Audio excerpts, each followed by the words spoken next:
이어서 뉴욕 현지를 연결해 생생한 소식을 들어보겠습니다. FOMC 이후 증시가 하방 압력에 노출되어 있는데요. 김용갑 특파원 연결해 자세한 내용 들어보겠습니다. 김용갑 기자. 네, 안녕하세요. 네, 뉴욕 증시 마감 상황 자세한 내용 부탁드립니다. 네, 뉴욕 증시는 금리 인상과 정부 셧다운에 대한 우려에 하락했습니다. 뉴욕 증권거래소에서 다우존스 30 산업평균 지수는 전장보다 370.46포인트, 1.08% 하락한 34,070.42의 장을 마치며 사흘 연속 하락세를 이어갔습니다.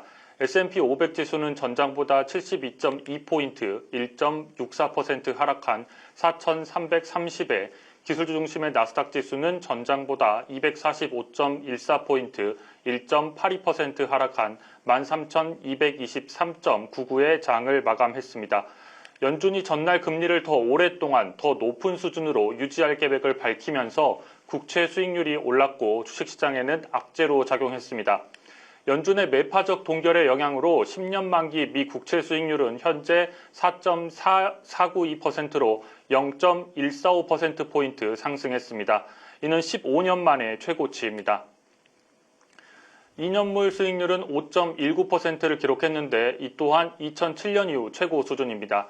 이 같은 국채 수익률 상승을 이끈 배경 가운데 하나는 강력한 노동시장을 보여주는 주간 실업수당 청구 데이터였습니다.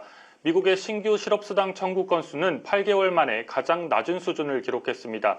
미 노동부에 따르면 9월 10일부터 16일간 신규 실업수당 청구 건수는 20만 1000건을 기록했습니다.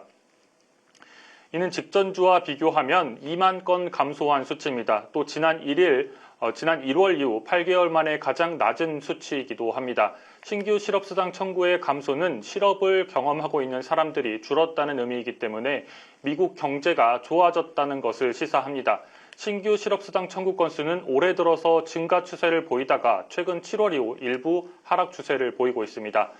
다음으로 미 정부의 셧다운에 대한 우려도 증시의 낙폭을 키웠습니다. 셧다운을 막기 위해서는 2024년 회계연도가 시작하는 10월 1일 전에 예산안을 처리해야 하는데 이제 10일밖에 남지 않았습니다. 그리고 다음으로 미국의 주택시장 관련 경제지표에서는 둔화세를 확인할 수 있었습니다. 전미 부동산 중개인 협회에 따르면 8월 기존 주택 판매는 전월 대비해서 0.7% 감소해서 계절 조정으로 연율 404만 건을 기록했습니다. 월스트리트 저널의 전망치였던 410만 건을 밑돌았습니다. 기존 주택 판매는 지난해와 비교해서는 15.3%가 감소했습니다. 높은 주택담보대출 금리로 인해서 수요가 위축되면서 올해 기존 주택 판매가 부진한 모습을 확인할 수 있습니다. 주택 판매는 부진했지만 기존 주택의 가격은 상승했습니다. 시장에 공급이 적기 때문입니다. 8월 전국 기존 주택의 중간 가격은 40만 7,100달러로 지난해와 비교해서 3.9% 상승했습니다. 이는 1999년 이후 네 번째로 높은 수준입니다.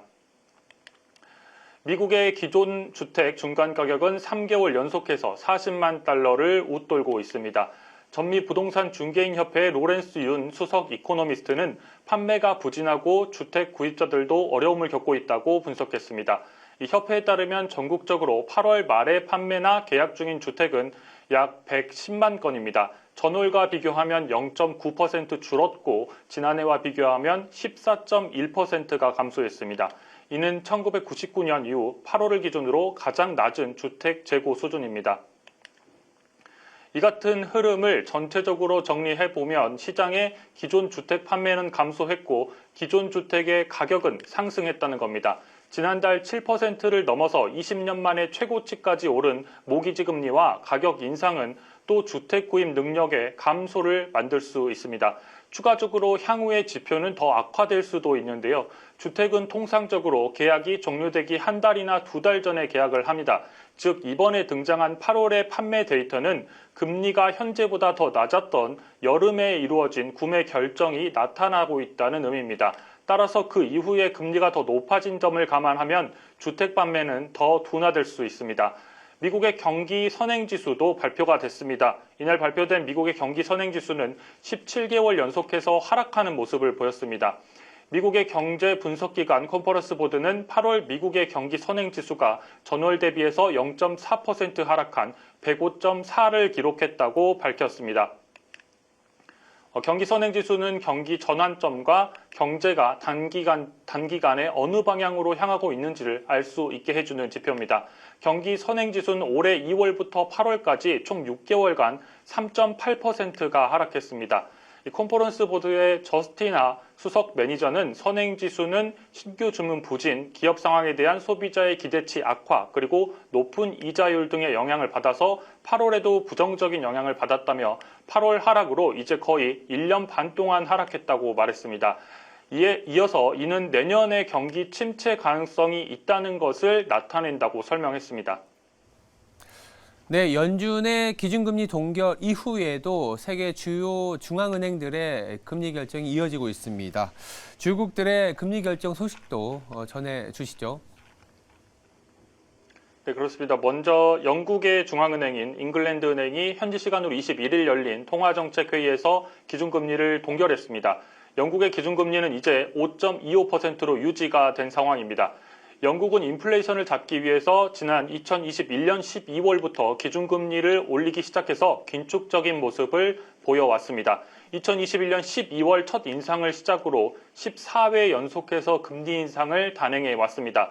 그런데 이번에 14회 연속 금리 인상에 막을 내렸습니다. 통화정책회의에 참석한 위원들의 의견은 팽팽하게 맞섰습니다. 이번에도 동결을 위원 5명이 이야기를 했고 4명은 0.25%포인트 인상을 주장했습니다. 깜짝 금리 동결 배경에는 물가의 둔화세가 자리 잡고 있었습니다. 회의 하루 전날에 발표된 영국의 8월 소비자 물가지수 CPI도 영향을 미쳤는데요. 영국의 8월 CPI는 전년 대비해서 6.7% 상승하면서 지난해 3월 이후 가장 낮은 상승률을 기록했습니다. 또 전망치였던 7.1%도 밑돌았습니다.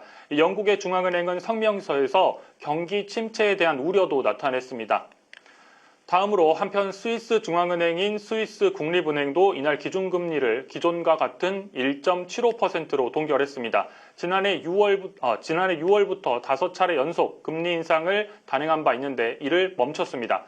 스위스 중앙은행은 향후 추가적인 긴축적인 정책을 배제할 수 없다며 금리 인상이 마무리된 것은 아니라는 메시지를 전하기도 했습니다. 오히려 인플레이션이 잡혔지만 우려는 지속했습니다. 이 스위스의 8월 소비자 물가 지수를 보면 1.6%를 기록해서 2%를 하회했는데요.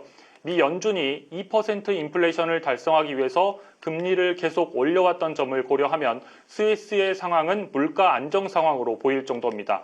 그럼에도 불구하고 조던 스위스 중앙은행 총재는 인플레이션에 대한 상당한 위험이 남아있다고 설명했습니다. 그리고 다음으로 기준금리를 크게 올린 곳도 있습니다. 튀르키예 중앙은행은 기준금리를 또 인상했습니다. 튀르키예는 기준금리인 일주일 레포금리를 기존 25%에서 30%로 인상했습니다. 지난 6월부터 시작된 금리 인상 이후 4개월째 인상을 이어갔습니다.